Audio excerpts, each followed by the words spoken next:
ನಾಳಿನ ಬಂದ್ ವಿಚಾರಕ್ಕೆ ಸಂಬಂಧಪಟ್ಟ ಹಾಗೆ ಪೊಲೀಸ್ ಆಯುಕ್ತ ಬಿ ದಯಾನಂದ್ ಎಚ್ಚರಿಕೆ ಸಂದೇಶವೊಂದನ್ನು ರವಾನೆ ಮಾಡಿದ್ದಾರೆ. ನಗರದ ಎಲ್ಲ ಕಡೆ ಪೊಲೀಸರನ್ನ ನಿಯೋಜನೆ ಮಾಡಲಾಗಿದ್ದು ತೊಂದರೆ ಹಾನಿಗಳೇನಾದರೂ ಉಂಟಾದ್ರೆ ಅದಕ್ಕೆ ಬಂದ್ಗೆ ಯಾರು ಕರೆ ಕೊಟ್ಟಿರ್ತಾರೆ ಅವರೇ ನೇರ ಹೊಣೆ ಅಂತ ನಗರ ಪೊಲೀಸ್ ಆಯುಕ್ತ ಬಿ ದಯಾನಂದ್ ಹೇಳಿಕೆಯನ್ನ ಕೊಟ್ಟಿದ್ದಾರೆ.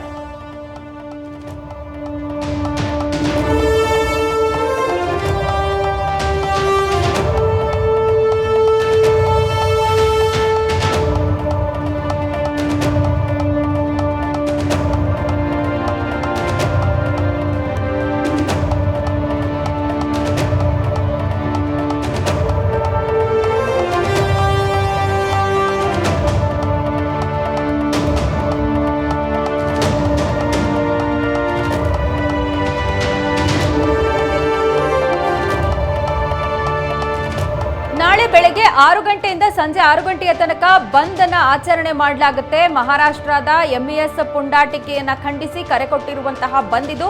ಕನ್ನಡಪರ ಸಂಘಟನೆಗಳು ಕರೆ ಕೊಟ್ಟಿರುವಂತಹ ಈ ಬಂದ್ನ ಸಂದರ್ಭ ಯಾವ ಪ್ರತಿಭಟನೆ ಹಾಗೆ ಮುಷ್ಕರಗಳನ್ನ ನಡೆಸುವಂತಿಲ್ಲ. ಒಂದು ವೇಳೆ ಬಲವಂತವಾಗಿ ಬಂದ್ ಮಾಡಿದ್ರೆ ಬಲವಂತವಾಗಿ ಮುಷ್ಕರಕ್ಕೆ ಬರಬೇಕು, ಪ್ರತಿಭಟನೆಗೆ ಬರಬೇಕು ಅಂತ ಯಾರನ್ನಾದ್ರೂ ಒತ್ತಾಯ ಮಾಡುವಂಥದ್ದು ಅಥವಾ ಅಂಗಡಿ ಮುಂಗಟ್ಟುಗಳನ್ನ ಬಲವಂತವಾಗಿ ಮುಚ್ಚಿಸುವಂತ ಕೆಲಸ ಮಾಡಿದ್ರೆ ಅದ್ಯಾವುದೂ ಕೂಡ ಸಹಿಸೋದಿಲ್ಲ.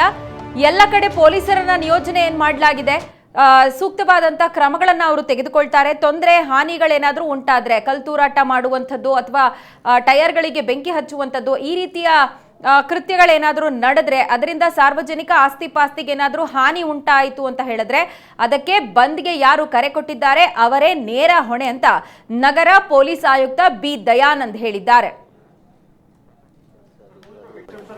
The victim is one person from